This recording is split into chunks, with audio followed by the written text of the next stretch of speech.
Il accentue le conflit. C'est un choix délibéré de Bruno Retailleau, qui par ailleurs se mêle aussi de sujets qui ne le concernent pas totalement, parce que bien sûr le ministre de l'Intérieur a son mot à dire sur la question de la politique migratoire, mais la question des relations diplomatiques, la question de la politique des visas, et en particulier des visas diplomatiques, c'est quand même le domaine du ministère des Affaires étrangères.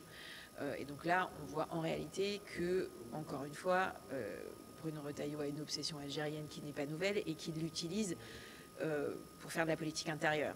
Et qu'en réalité, on est là dans une escalade qui va aggraver la situation, qui ne va pas du tout permettre d'augmenter le nombre d'OQTF exécutés.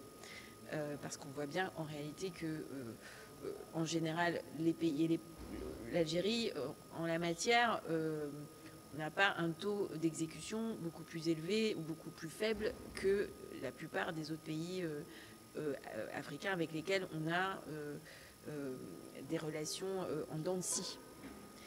On voit qu'en général, ça marche bien quand on a de bonnes relations.